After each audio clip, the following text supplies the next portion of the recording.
I'm Jessica Miller, 31 years old. I left my high-paying job in Boston to care for my grieving father, believing I could keep him safe. But on his 65th birthday, my brother joined forces with my stepmother. He stood up, champagne in hand, and announced the sale of our family home, the legacy my late mother left behind. In that moment, I realized this wasn't an act of love, but the final move in a plan years in the making. Before I tell you what happened next, let me know where you're watching from. And truly, thank you for being here.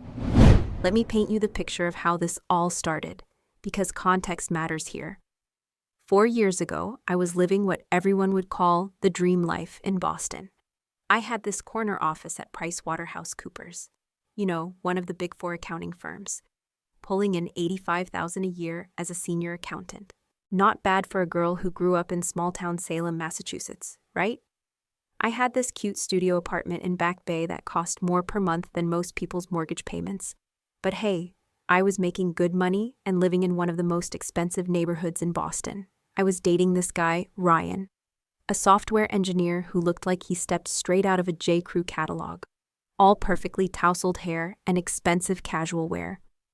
We'd go to trendy restaurants in the North End, spend weekends hiking in New Hampshire, talk about maybe moving in together someday. Life was good. Really, really good. Then everything changed with one phone call on a Tuesday morning in March. Mom got sick. Now Margaret Miller wasn't just any mom. She was the kind of woman who never missed a single PTA meeting, who made homemade chocolate chip cookies for every school fundraiser, who taught Sunday school at St. Mary's for 20 straight years and somehow managed to make even the most restless 8-year-olds sit still during Bible stories. She was the neighborhood mom, you know the type. Kids who weren't even hers would show up at our back door looking for Band-Aids, homework help, or just someone to listen to their problems. The doctors at Mass General gave her 18 months when they diagnosed the lung cancer. She'd never smoked a single cigarette in her entire life. But as we learned the hard way, cancer doesn't really give a damn about fairness or who deserves what.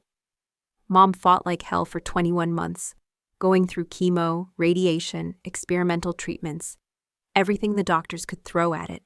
She never complained, never felt sorry for herself, just kept fighting until her body couldn't fight anymore. When she died on a snowy February morning, my dad completely fell apart. Robert Miller had been teaching high school history at Salem High for 35 years. He was one of those teachers kids remembered decades later. The guy who made the Revolutionary War sound like the most exciting thing that had ever happened, who could recite entire speeches from the Civil War, who knew every detail about the Salem witch trials because he'd been living in that town his whole life. Students would come back to visit him years after graduation, bringing their own kids to meet Mr. Miller, who had made history come alive for them. But after Mom died, Dad couldn't remember to eat breakfast. I'd drive up from Boston on weekends. It's only about a 40-minute drive depending on traffic. And I'd find him sitting in his recliner, still wearing yesterday's clothes, just staring at the wall like he was waiting for something that was never going to come. The house, this gorgeous 1892 Victorian that Mom had inherited from her grandmother, was falling apart around him. Dishes would pile up in the sink for days. Mail sat unopened on the kitchen table in stacks that grew taller every week. Mom's favorite coffee mug, this little blue ceramic thing with World's Best Teacher, painted on the side that I'd made for her in 3rd grade, still sat on the kitchen counter exactly where she'd left it that last morning, like Dad was afraid to move it. The house itself is something special, let me tell you. It's one of those classic New England Victorians with the wraparound porch, original hardwood floors, these beautiful bay windows that catch the morning light just perfectly.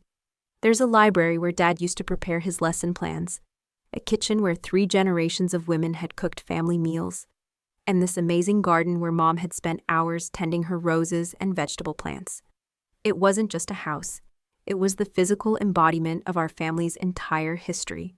My older brother Marcus, meanwhile, was way too busy being successful to notice that Dad was essentially wasting away with grief. Marcus is 5 years older than me, and he'd always been the golden child, Star student, full scholarship to Boston College. Then Harvard Law School. Now he's a partner at some hotshot corporate law firm in downtown Boston. He drives this sleek black BMW, lives in this massive colonial house in Lexington with his wife Sharon, who's exactly as pretentious as you'd imagine, and their 2 kids who go to private school and take violin lessons and speak fluent French. When I'd call Marcus worried about Dad, he'd brush me off like I was being hysterical. "Dad seems perfectly fine to me, Jess," he'd say in that condescending lawyer voice he'd perfected. "You're being overly dramatic. He's just grieving. It's a normal process. Give him time." Easy for him to say. He was showing up maybe twice a year for awkward 2-hour visits, where he'd make small talk about the weather and the Patriots, then disappear back to his perfect suburban life. My sister Emily wasn't much better, honestly. She's 3 years older than me, lives up in Hartford, Connecticut, where she works as a pediatrician at some fancy children's hospital. She's married to David, who does something in investment banking that makes ridiculous amounts of money.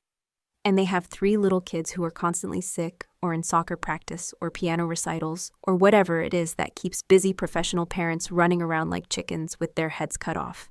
Emily's visits were even rarer than Marcus's, maybe once every 6 months. And her phone calls lasted about 10 minutes before one of her kids needed something or she got called into the hospital for some emergency. "I wish I could do more," she'd always say, "but you know how crazy things are here." So guess who ended up holding the bag when Dad needed help? That's right, the single daughter with no kids, no husband, and what everyone assumed was a flexible career. At least that's how my siblings saw it. Jessica doesn't have any real responsibilities, so obviously she can drop everything and take care of Dad. The breaking point came on a Sunday afternoon in October. I drove up to Salem for my usual weekend check-in, using my key to let myself into the house, because Dad had stopped answering the doorbell weeks earlier.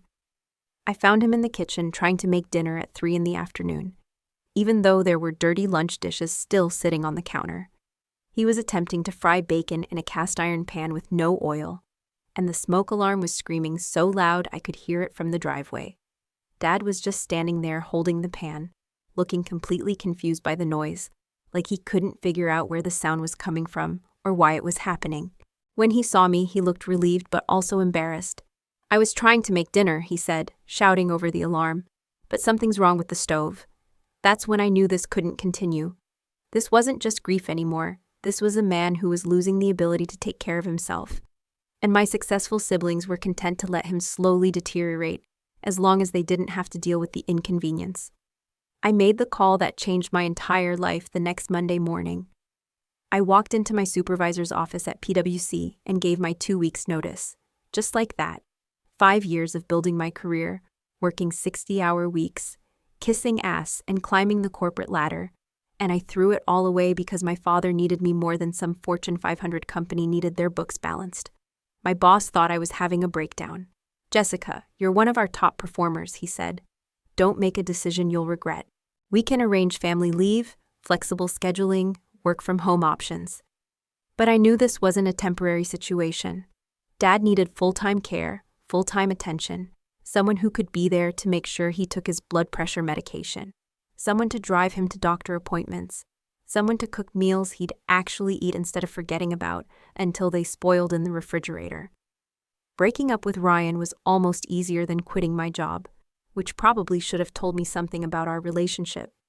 When I explained what was happening, his response was exactly what you'd expect from someone who'd never had to sacrifice anything for anyone else. "Jess, you're throwing your life away," he said, not even trying to hide his irritation. "Your dad probably won't even remember you're there half the time. There are professionals who can handle this kind of thing. You're being emotionally manipulated." Real charmer, that one. I realized pretty quickly that Ryan was the kind of guy who looked great on paper, but couldn't handle anything that wasn't convenient for him. Good riddance. I spent the next 2 weeks packing up my studio apartment, putting most of my stuff in storage, and preparing to move back into my childhood bedroom in Salem. What I thought would be a temporary arrangement, maybe 6 months to get Dad stabilized and find him proper care, became permanent pretty fast. Dad needed more than occasional check-ins. He needed someone to organize his medications, to make sure he ate regular meals, to drive him to his cardiologist appointments and physical therapy sessions. He needed someone to just sit with him on the bad days when the grief hit him like a physical weight and he couldn't get out of bed. But he also needed someone to encourage him on the good days, to remind him of who he was before he became a widower, lost in his own house. We'd sit in the library and he'd tell me stories about his students, about the year he chaperoned the junior class trip to Washington, D.C., And one kid tried to sneak out of the hotel to visit his girlfriend at Georgetown. We'd work in Mom's garden together, and he'd remember which plants she loved best, which roses had been her pride and joy. The house became my entire world, and honestly, I didn't mind it. Every room held decades of memories. The kitchen where Mom had taught me to make her famous carrot cake, standing on a step stool when I was 7 years old, learning how to cream butter and sugar until it was light and fluffy. The living room where Dad used to grade papers at his desk, while we kids watched Disney movies on Friday nights. The front porch where we'd sit on summer evenings, drinking lemonade and watching our neighbors walk their dogs. For 2 years, it was just me and Dad, figuring out our new normal together.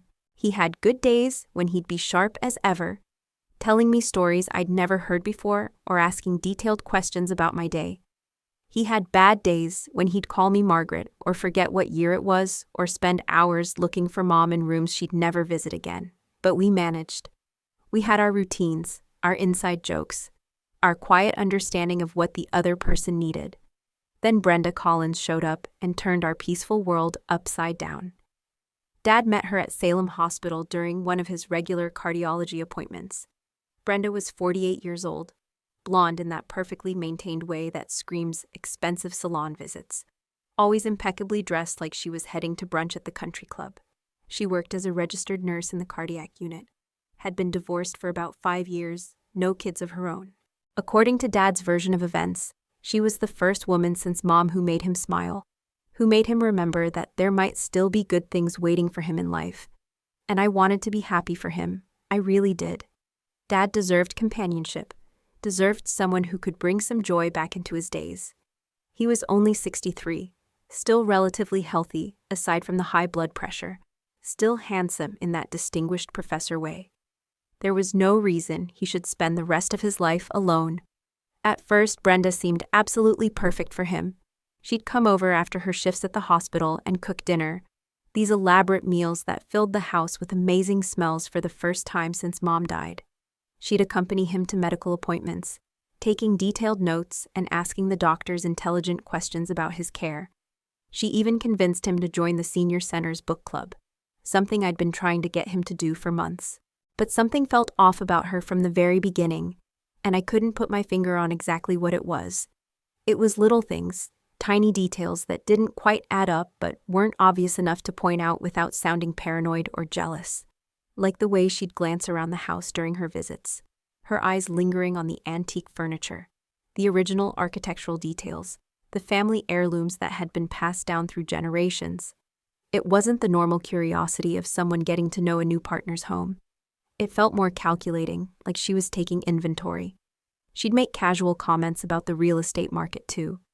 This neighborhood has really appreciated in value over the past few years, hasn't it? Or, these old Victorians are so charming, but I bet the maintenance costs are astronomical. Always with a sweet smile, always sounding like innocent conversation, but there was something underneath that made me uncomfortable. The comments about my living situation started early, too. "Don't you think it's time to find your own place, Jessica?" she'd ask with that saccharine concern. "You've sacrificed so much for your father already. You deserve to have your own life, your own independence." Which, okay, maybe that sounds reasonable on the surface. But here's the thing.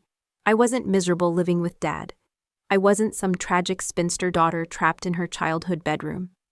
I was there because I chose to be there, because taking care of him felt more meaningful than any corporate job ever had. What really started to worry me were the private conversations.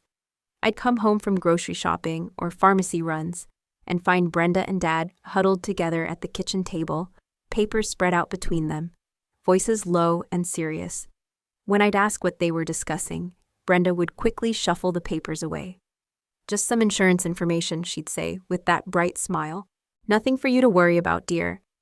But I caught glimpses of those papers sometimes. Real estate brochures, assisted living facility pamphlets, financial planning documents that I'd never seen before. 6 months after they started dating, Dad announced they were getting married. I was completely blindsided. 6 months felt incredibly fast, especially for someone who'd been married to the same woman for 40 years. But Dad seemed happier than he'd been since Mom died. And I convinced myself that maybe this was exactly what he needed.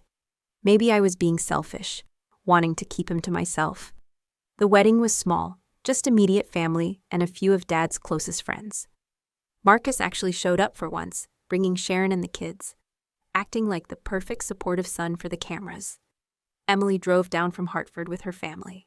Everyone seemed genuinely happy for Dad, and Brenda played the glowing bride perfectly, all tears of joy and promises about taking good care of her new husband. Brenda moved into our house right after the honeymoon, into Mom's bedroom, into Mom's closets, into Mom's space. She brought her own furniture, her own decorations, slowly replacing the traces of my mother with her own aesthetic. The family photos got moved to less prominent positions. Mom's favorite books disappeared from the living room shelves. Even Mom's coffee mug finally got relocated to the back of a cabinet where no one would see it. That's when Dad really started to change, and not for the better. He became more forgetful, more easily confused. He'd sleep until noon when he used to be an early riser. He'd barely touch his dinner, then forget he'd eaten at all. He'd spend most of his days in a strange fog, like he was there physically but not mentally present. Brenda insisted it was just normal aging catching up with him, maybe early signs of dementia. It happens to a lot of men his age, she'd say, with that practiced nurse's sympathy. We just have to be patient and make sure he's comfortable. But I'd been living with Dad for 2 years before Brenda arrived. I knew his patterns, his moods, his normal level of cognitive function. This wasn't gradual aging. This was a dramatic change that had happened almost overnight. I started noticing other disturbing things too. Neighbors would mention seeing strangers walking around our property with measuring tapes and clipboards. When I confronted Brenda about it, she had explanations that sounded reasonable but felt hollow. "Oh, those are friends of mine from work," she'd say. "They're considering some renovations to their own home and wanted to see our layout for ideas. I hope you don't mind that I showed them around." Mind? It was my house too, the house I'd grown up in, the house I'd been taking care of for years. Of course I minded strangers wandering through it without my knowledge. Then there were Marcus's sudden, frequent visits. My brother, who'd barely called twice a year for the past 4 years, was suddenly showing up every few weeks. Always when Dad was napping or at physical therapy. Always ending up in long, whispered conversations with Brenda in the kitchen. One evening in late summer, I came back early from the library where I'd been using their Wi-Fi to work on some freelance bookkeeping projects. I could hear voices coming from the kitchen window, and something made me pause on the front porch instead of going directly inside. "The Peterson case should wrap up by the end of next month," Marcus was saying in that confident lawyer voice. "After that, we can move forward with the next phase." "Good," Brenda replied. "He's getting worse, more confused every week." The timing couldn't be more perfect. "What about Jessica? Is she going to be a problem?" "I can handle Jessica. She's so focused on playing the devoted daughter that she's not seeing the bigger picture. Besides, where's she going to go? She gave up her career, her apartment, her whole life to play nurse. She's completely dependent on the situation." I felt my blood turn to ice water in my veins. They were talking about me like I was an obstacle to be managed, not a family member with legitimate concerns about Dad's welfare. "Once we get the house listed, we can split the proceeds just like we discussed," Marcus continued. "After expenses, we should clear at least $600,000, maybe more if we time the market right." "I've put in 2 years of playing the devoted wife," Brenda said, and I could hear the calculation in her voice. I deserve my share. I crept back to my car and sat there shaking for 20 minutes, trying to process what I'd just heard. My brother and my father's wife were plotting to sell our family home and split the money between them. The house where I'd grown up, where Mom had died, where 3 generations of my family had lived and loved and built their lives. That night, I called the one person in our family I'd always been able to trust completely, Uncle William. William Miller was Dad's younger brother, only 18 months apart in age. He'd spent 30 years as a police detective in Portland, Maine, before retiring 5 years earlier. He was the family troubleshooter, the guy who could see through people's bullshit from a mile away, the one who always knew when something didn't smell right. When I told him about my suspicions, about what I'd overheard, about the changes in Dad's behavior, he didn't dismiss me or tell me I was being paranoid like I half expected. "Trust your gut, kiddo," he said in that gravelly voice that still carried traces of his cop authority. In 30 years of police work, I learned that when something feels wrong, 99% of the time it is wrong. The problem is most people ignore their instincts because they don't want to believe bad things about people they're supposed to trust. What should I do? I asked, feeling overwhelmed and scared and completely out of my depth. Start documenting everything, he said immediately. Dates, times, conversations, changes in your dad's behavior, anything that seems suspicious. Keep a detailed record. And Jessica, be very careful. If they're planning what you think they're planning, you could be in real danger if they realize you're onto them. So I started keeping a journal, writing down every strange interaction, every concerning symptom, every suspicious visit. I also started paying much closer attention to Dad's medications, his daily routines, the things Brenda did when she thought no one was watching. That's when I discovered something that made my blood run cold. Dad had asked me to help him set up his new smartphone a few months earlier. He wanted to be able to text his old teaching buddies and stay in touch with former students who reached out on social media. While I was showing him how to organize his contacts, I noticed some message threads that I didn't recognize. Messages between Dad and Brenda, but they were dated from over 2 years ago. 2 full years before they supposedly met at the hospital. With trembling hands, I scrolled through the conversation history. There were messages from Marcus too, talking about promising targets and valuable property and minimizing complications from family members. The pieces fell into place with horrible clarity. Brenda hadn't randomly met my father at a cardiology appointment. She'd been specifically introduced to him as part of a calculated plan. Marcus had been setting this up for years, waiting for the right moment to strike. I screenshot everything and immediately called Uncle William back. "I'm driving down tomorrow morning," he said, after I read him some of the messages. "And I'm bringing a friend, Michael Chen. He's a lawyer who specializes in elder abuse cases, and from what you're telling me, that's exactly what we're dealing with here." The next few weeks were a blur of secret meetings, legal consultations, and careful preparation. Michael Chen turned out to be this brilliant, soft-spoken attorney who'd built his entire practice around protecting elderly people from exactly the kind of scam we were uncovering. "This is more sophisticated than most elder abuse cases I see," he told me during our first meeting at his office in downtown Boston. "Usually it's family members acting alone or strangers targeting isolated seniors. But this combination of inside family knowledge and outside manipulation, this is professional-level fraud." He explained how these scams typically worked. A family member identifies an elderly target with valuable assets, then introduces an accomplice who poses as a romantic interest. The accomplice gains the victim's trust and gradually isolates them from protective family members while manipulating their mental state to make them appear incompetent to handle their own affairs. "The goal is always the same," Michael said. "Get control of the assets, liquidate them as quickly as possible, then disappear before anyone realizes what's happened." Dr. Patricia Wong, the independent geriatrician Michael recommended, confirmed my worst fears after conducting a thorough examination of Dad. Someone was definitely tampering with his medications, giving him unprescribed sedatives that were causing the confusion and lethargy I'd been witnessing. "Your father is being systematically drugged," she told me bluntly after reviewing his blood work and cognitive tests. "Probably with lorazepam or a similar benzodiazepine. Enough to keep him compliant and confused, but not enough to cause obvious medical distress that would trigger immediate intervention. The thought of someone deliberately poisoning my father, someone he trusted and loved, made me physically sick. But it also crystallized my determination to stop this before they could complete their plan. We spent the next month building an ironclad legal defense. Michael helped us create new healthcare proxy documents, naming Uncle William and me as Dad's medical decision-makers. We established a limited power of attorney structure that required both our signatures for any major financial decisions. Most importantly, we documented Dad's explicit wishes to remain in the family home with appropriate support, rather than being moved to any institutional care facility.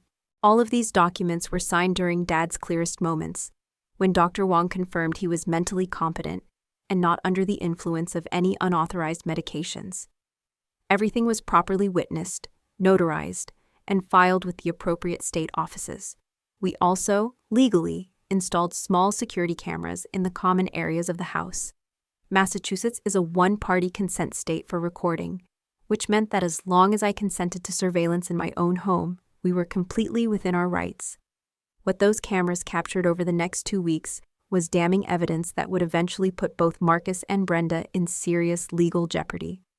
We recorded Brenda going through Dad's personal papers when she thought he was sleeping. We captured her replacing his prescribed medications with different pills from unlabeled bottles. Most shockingly, we recorded her actually slapping Dad across the face when he questioned her about some money that had disappeared from his savings account. "Don't ask stupid questions, Robert," she hissed at him. All pretense of the loving wife completely dropped. "You're getting confused again. Maybe I should increase your evening medication." Uncle William, despite his own health challenges, he was battling prostate cancer and undergoing treatment, threw himself into helping us prepare our case.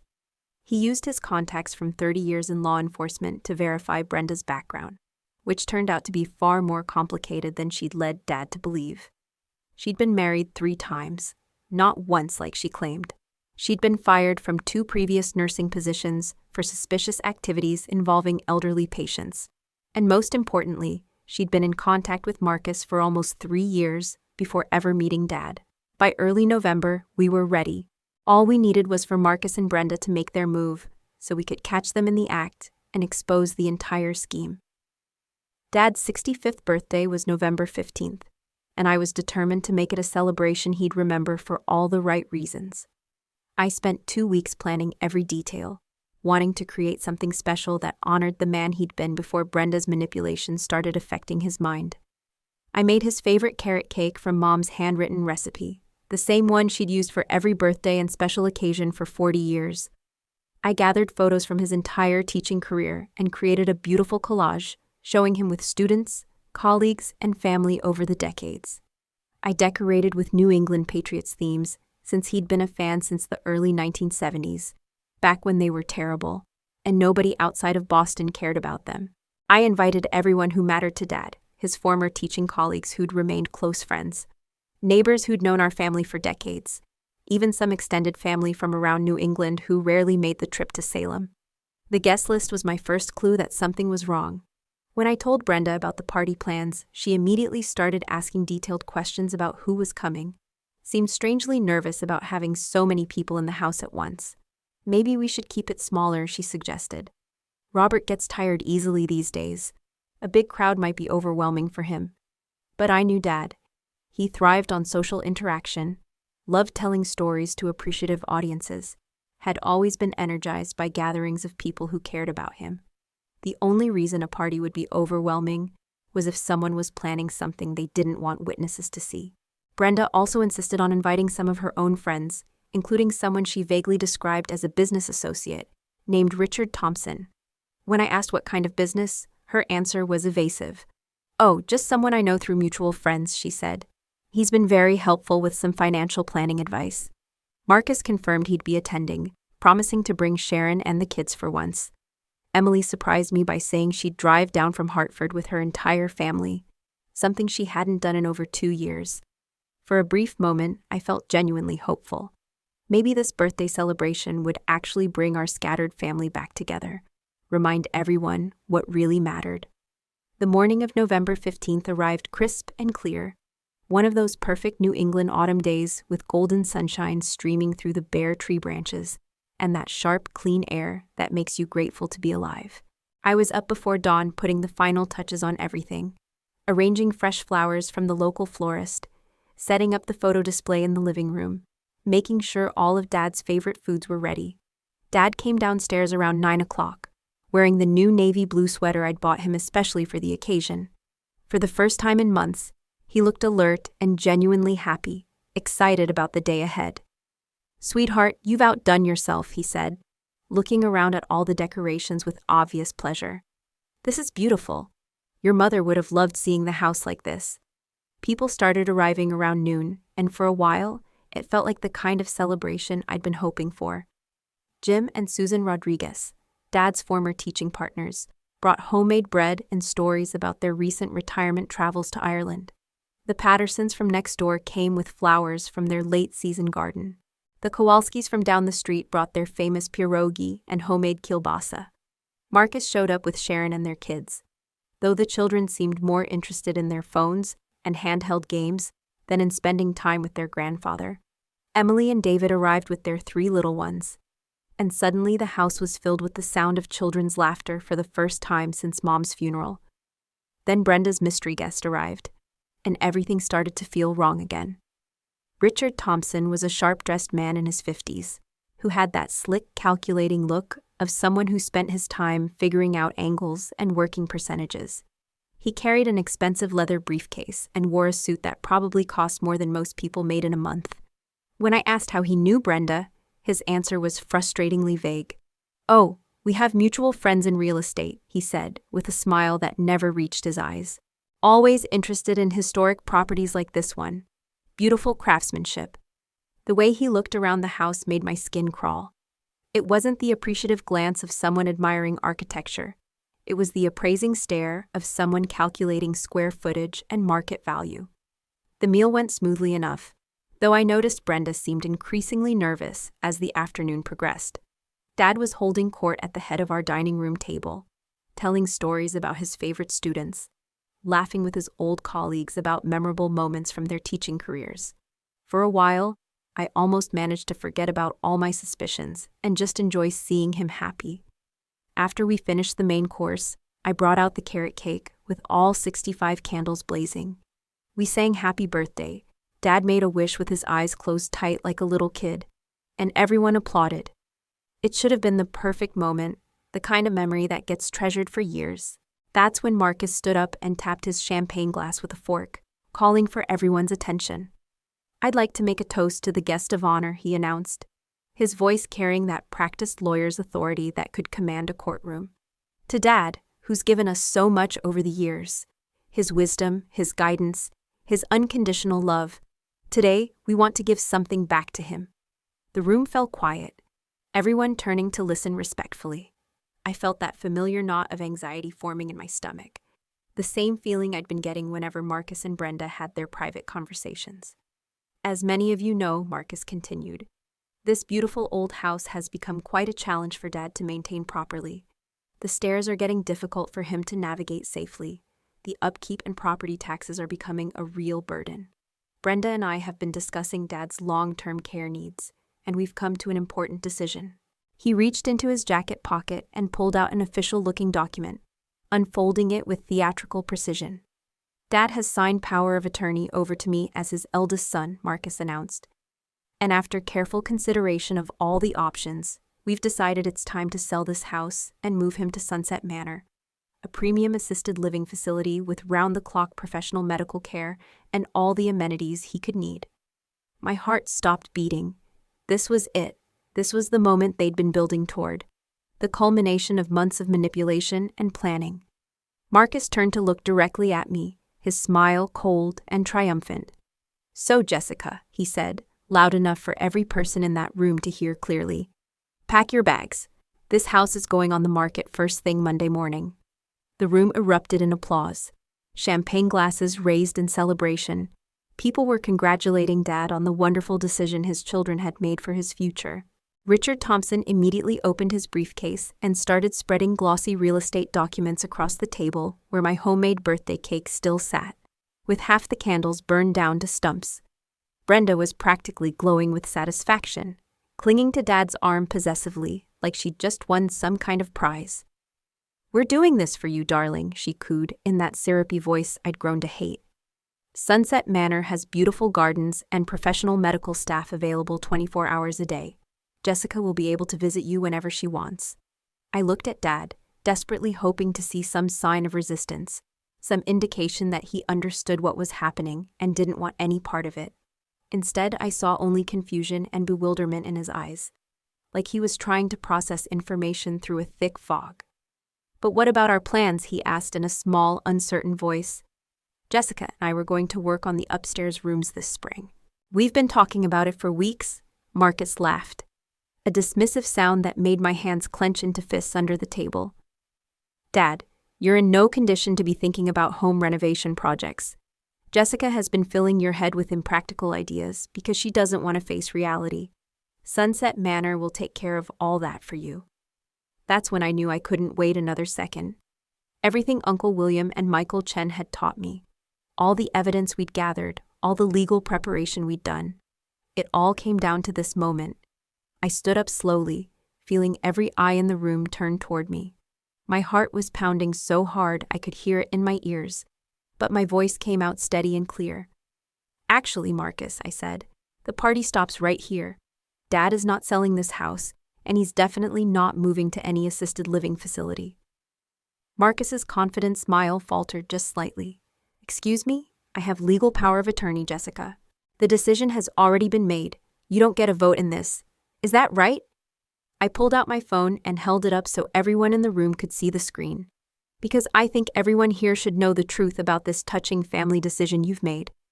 I pressed play on the audio file I'd prepared. Carefully edited excerpts from the recordings we'd captured over the past month. Marcus and Brenda's voices filled the suddenly silent room, crystal clear and undeniably damning. Brenda's voice: "The daughter is really the only obstacle at this point. Once we get rid of her, we can move forward with the sale." Marcus's voice: "The house should appraise for at least $750 in this market. After real estate commissions and legal fees, we're looking at a clean split of about $600,000. Brenda again: "I didn't spend 2 years playing devoted wife to some confused old man for nothing. I want my full share of that money." The silence that followed was deafening. You could have heard a pin drop on the hardwood floor. Someone's coffee cup rattled against a saucer. The grandfather clock in the hallway seemed to tick louder than usual. Richard Thompson was already quietly sliding his real estate documents back into his briefcase, clearly wanting no part of whatever was about to unfold. "Those recordings could mean anything," Marcus said, but his voice had lost all its confident authority. He sounded like a man scrambling for purchase on a crumbling ledge.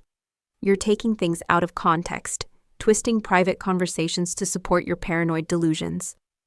"Am I?" I looked around the room at the shocked faces of our family and friends. "Let me show you something else then." I pulled out the printed copies of the text messages I'd discovered on Dad's phone, the ones that proved Marcus and Brenda had been planning this for years. "These are messages between my brother and my father's wife, from over 2 years ago, 2 full years before they supposedly met at the hospital. Messages where they discuss targeting Dad, specifically for his valuable property, where they talk about how to handle me because I might cause problems for their plan." Emily grabbed the papers from my hands, her face going pale as she read through them. "Oh my God, Marcus," she whispered. "Please tell me this isn't real. Please tell me you didn't actually plan this whole thing." Dad was staring at Brenda with growing clarity, like someone waking up from a long, confusing dream. "You knew Marcus before we met?" he asked, his voice stronger than it had been in months. "You planned this whole relationship?" Brenda's mask of sweet concern was starting to crack around the edges. "Robert, darling, you're getting confused again. Remember what Dr. Reynolds said about your memory problems? Sometimes you imagine things that didn't really happen." "Which doctor are you talking about?" I challenged. "Because Dr. Patricia Wong, the independent geriatrician who examined Dad just last month, found him to be completely mentally competent when he's not being drugged with unauthorized medications." That's when the front door opened and Uncle William walked in, followed by Michael Chen and Dr. Wong herself. The cavalry had arrived right on schedule. "Sorry we're late, everyone," Uncle William announced in that gravelly ex-cop voice that could command attention in any room. "Traffic from Portland was absolutely brutal, but it looks like we got here just in time for the interesting part of the party." Michael stepped forward, addressing the room with the calm professional authority of someone who'd handled dozens of cases exactly like this one. "Ladies and gentlemen, what you're witnessing here is a textbook elder abuse scheme. For the past year, Mrs. Collins has been systematically medicating Mr. Miller with unprescribed sedatives, causing artificial symptoms of dementia to make him appear mentally incompetent." Dr. Wong opened her medical bag and pulled out several vials and a syringe. "With Mr. Miller's explicit consent, I'd like to take a blood sample right now to test for unauthorized medications in his system." Dad nodded slowly, finally beginning to understand the full scope of what had been done to him. "Yes, please. I want to know what's been happening to me." Brenda immediately stepped forward, her voice sharp with panic. "This is completely unnecessary and invasive. As Robert's wife, I do not consent to any random medical testing." Michael smiled with the cold satisfaction of a lawyer who'd just heard exactly what he needed to hear. "Unfortunately, Mrs. Collins, your consent isn't required here. 3 weeks ago, Robert Miller signed a comprehensive healthcare proxy document giving complete medical decision-making authority to his brother William and his daughter Jessica. He produced official copies of the legal documents we'd prepared, distributing them to Marcus, Emily, and several other people in the room. As you can see, this healthcare proxy was executed when Mr. Miller was demonstrably competent, properly witnessed, and legally notarized. It explicitly revokes any previous power of attorney agreements and supersedes any spousal medical rights, especially given the circumstances we've uncovered.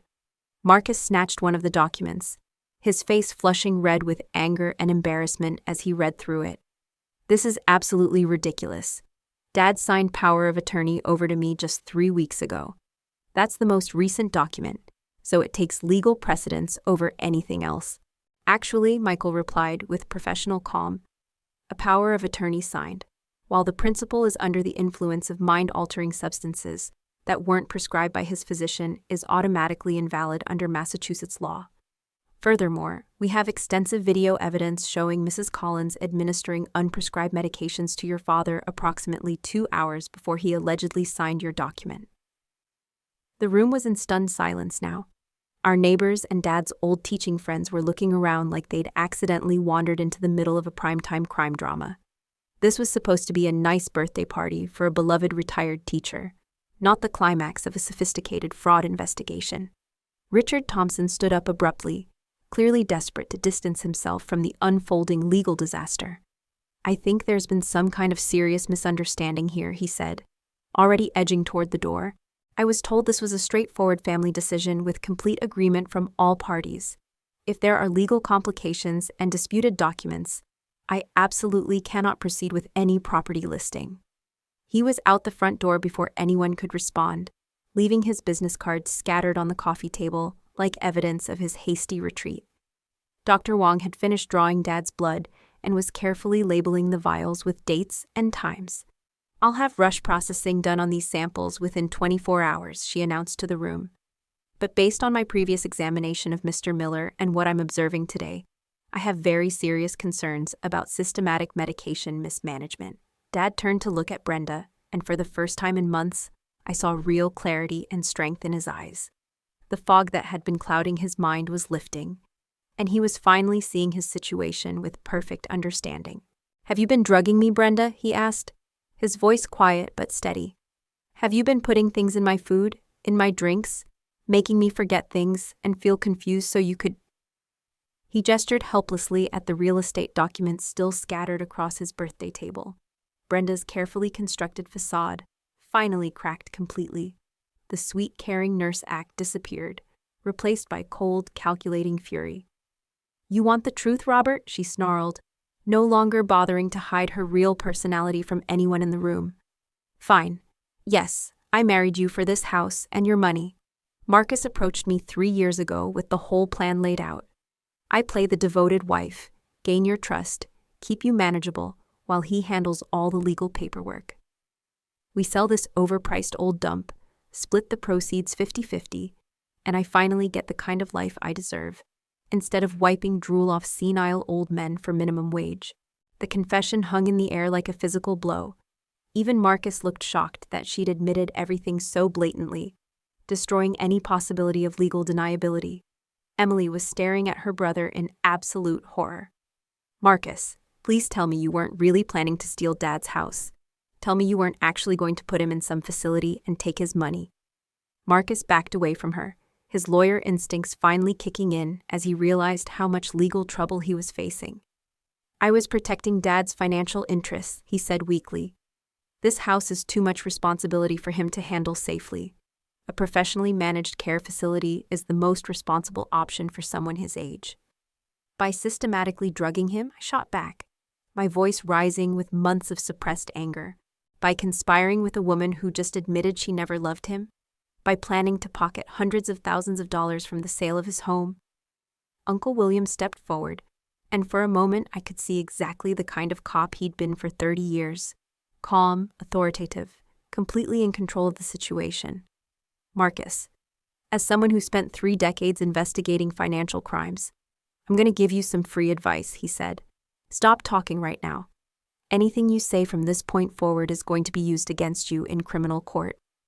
"Criminal court," Marcus laughed nervously, but there was no humor in the sound. "You're being overly dramatic. This is a family dispute, not some kind of criminal conspiracy." Michael opened his briefcase and pulled out a thick manila folder stuffed with documents.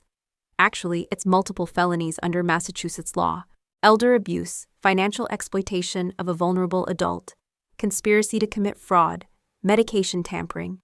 We're looking at serious prison time here, not just family drama." Brenda grabbed her purse from the kitchen counter, her composure completely shattered. "I'm done with this whole insane situation," she announced. "Robert, I want a divorce. This marriage has been a complete waste of 2 years of my life anyway." She started toward the stairs, presumably to pack her belongings. "I'll be staying at the Marriott downtown until I can arrange permanent accommodations. My lawyer will be in touch about dividing our marital assets." "Good luck with that," Michael called after her. "The prenuptial agreement you signed specifically excluded any claim to this property or Mr. Miller's premarital assets. And given the criminal fraud charges we'll be filing, I seriously doubt you'll see a single penny in any divorce settlement." Brenda stopped halfway up the stairs, her face going pale as the full implications hit her. "Criminal charges? You can't be serious about that.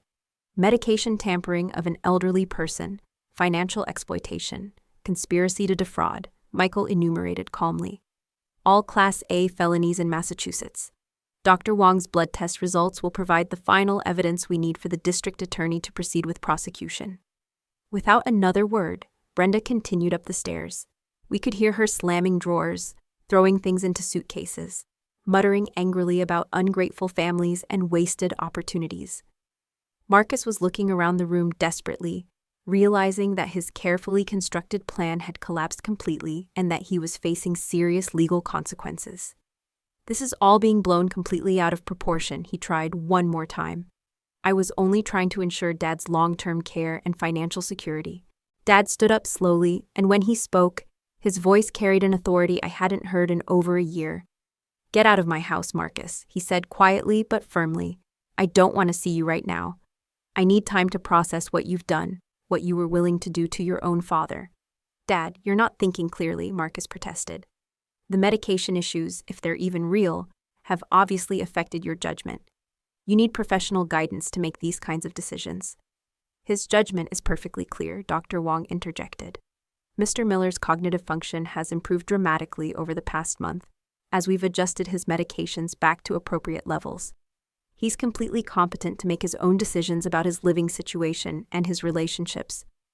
Marcus grabbed his coat, his face a mixture of fury and panic, as he realized the full scope of the legal trouble he was facing. "Fine," he said. "But this isn't over. Those recordings were made illegally. That healthcare proxy was signed under duress. We'll see what a real court says about all this." Michael smiled with the confidence of someone who'd built his entire career on cases exactly like this one. "Please, by all means, let's take this to court. I'm certain a jury will be fascinated to hear about your systematic plan to defraud your elderly father out of his home and life savings." Marcus stormed toward the door, then stopped and turned back one more time.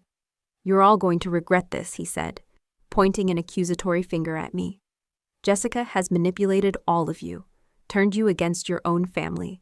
She's the one who's been isolating Dad, making him dependent on her, poisoning him against his own children." Uncle William stepped between Marcus and me, his presence solid and protective. "Son, you need to leave now before you say something that makes your legal situation even worse than it already is." Marcus slammed the front door so hard that the pictures on the hallway wall rattled. Sharon had been sitting in stunned silence throughout the entire confrontation, but now she gathered their children and followed her husband out to their car without saying a word to anyone. Brenda reappeared a few minutes later with 2 large suitcases and a garment bag, her face set in cold, angry lines. "I'll send a moving company for the rest of my things," she announced to no one in particular. "Robert, you'll be hearing from my divorce attorney within the week." She paused at the door and looked back at Dad with what might have been genuine sadness, or might have been regret at losing her financial target. "I did care about you, you know," she said quietly. "It wasn't all an act." Dad looked at her with pity rather than anger. "If you had really cared, Brenda, you wouldn't have been willing to drug me and steal my home." After she left, the house fell into an almost supernatural quiet. The remaining party guests, Dad's teaching friends, our neighbors, Emily and her family, were all staring around like they couldn't quite believe what they'd just witnessed. Mrs. Patterson, our elderly neighbor, was the first to break the silence. "Robert, honey, we had no idea what was happening to you," she said, reaching over to squeeze his hand. "If we had known someone was hurting you like that, we would have done something." "I know," Dad replied, squeezing her hand back. They were very careful to make it look like natural aging, like normal confusion. If Jessica hadn't been paying such close attention, if she hadn't been brave enough to investigate and fight for me, they would have succeeded. Emily was crying, still holding the printed text messages that proved the conspiracy had been planned for years. "Dad, Jessica, I am so incredibly sorry," she said through her tears. "I should have visited more often. I should have seen what was happening instead of just taking Marcus's word for everything." "He manipulated you too," I said, surprised to discover I wasn't angry with my sister anymore. Marcus knew exactly what to say to make his plans sound reasonable and necessary. He played on your guilt about not being around, on your trust in him as the older brother who always seemed to have everything figured out. Emily nodded, wiping her eyes with a tissue someone handed her. "I kept thinking I should spend more time with Dad, but Marcus kept assuring me he had everything under control, that you were handling the day-to-day care perfectly. I thought I was being helpful by staying out of the way."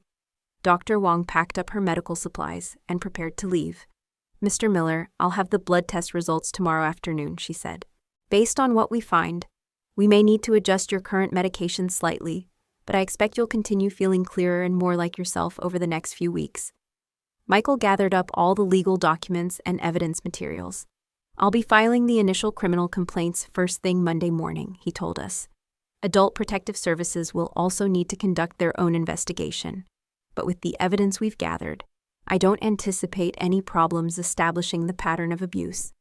After everyone else had left, it was just me, Dad, Emily, Uncle William, and Emily's family, sitting around the dining room table where Dad's birthday cake still sat with its melted candles. The house felt different somehow, lighter, like a terrible weight had been lifted from all of us. "I can't believe I almost lost this place," Dad said, looking around at the familiar rooms that had been his home for over 40 years. "I can't believe I almost lost you, Jessica, after everything you sacrificed to take care of me." "You didn't lose anything, Dad," I assured him. "This house isn't going anywhere. It's going to stay in our family exactly like Mom wanted." Emily reached across the table and took both our hands. "I want to help more," she said firmly. "I can't undo the past 2 years of being absent, but I can change how things are going forward. David and I have been talking about maybe finding a house closer to Salem so the kids can spend more time with their grandfather." Over the next few weeks, as the legal proceedings moved forward and the criminal charges were filed, our family slowly began to heal from the damage that had been done. The blood tests came back exactly as Dr. Wong had predicted. Dad's system was full of lorazepam and other sedatives that had never been prescribed by any legitimate physician. The video evidence we'd gathered showed clear instances of Brenda tampering with his medications and replacing his pills with unmarked substitutes. Brenda eventually accepted a plea bargain rather than face trial. She received 3 years of probation, 500 hours of community service, and a permanent restraining order preventing her from contacting Dad or coming anywhere near our property. The annulment of their marriage was granted immediately on grounds of fraud and elder abuse. Her nursing license was permanently revoked by the state medical board. Marcus's legal situation proved more complicated and ultimately more devastating for him personally. The Massachusetts Bar Association launched their own ethics investigation in addition to the criminal charges. He eventually lost his law license, his partnership at the firm, and his marriage when Sharon finally realized the full extent of what he'd been planning. The investigation revealed that he'd been systematically transferring money from Dad's retirement accounts for over 18 months, using fake invoices for financial management services to justify the withdrawals. The total amount stolen was nearly $75,000, money that was eventually recovered and returned to Dad's accounts. Marcus moved to Florida after his legal troubles concluded, cutting off all contact with our family. Emily and I have sent a few messages over the years, trying to rebuild some kind of relationship, but he's never responded. His own children barely remember having a grandfather in Massachusetts. Emily, true to her word, found a house in Marblehead, only 20 minutes from Salem, and moved her family closer so they could be more involved in Dad's life. Her kids adore their grandfather, and Dad has flourished, having young voices and energy in the house regularly. Uncle William decided to sell his house in Portland and relocate permanently to Salem. He bought a small cottage just 6 blocks away from us and has become Dad's daily companion, chess partner, and closest friend. Having his younger brother nearby has been incredibly healing for Dad. As for me, I found a balance I never expected to achieve. With Dad's health dramatically improved and reliable part-time help from Mrs. Rodriguez, I was able to accept a remote position with a small accounting firm based in Boston. It's not the high-powered corporate career I had before, but it allows me to keep my professional skills sharp while remaining available for Dad whenever he needs me. More importantly, it feels like exactly the right choice for this stage of my life. I'm not hiding from the world or sacrificing my future. I'm building something meaningful with the time I have. The house itself has been legally protected through comprehensive estate planning documents that ensure it will remain in our family for generations to come. We've made some practical improvements, better lighting, safety features, updated electrical systems. But we've been careful to preserve the character and history that make it special. But the most significant change has been in my understanding of family, vigilance, and the courage required to protect the people we love. I learned that sometimes the greatest threats come from the people who should be protecting us. I learned that love requires more than good intentions. It requires attention, action, and sometimes the willingness to fight battles that no one wants to fight. If I had ignored my instincts about Brenda, if I had dismissed the warning signs as paranoia or jealousy, if I had been afraid to confront my own brother when I suspected he was harming our father, we would have lost everything that truly mattered. Dad would be warehoused in some expensive facility, confused and over-medicated, slowly forgetting who he used to be. Our family home, the place where Mom grew up, where she and Dad built their life together, where 3 generations of our family found safety and love, would be sold to strangers. Instead, Dad is thriving at 66. He's volunteering as a tutor for struggling high school students, helping them discover the same love of history that drove his own 40-year teaching career. He's sharp, engaged, and happier than he's been since Mom died.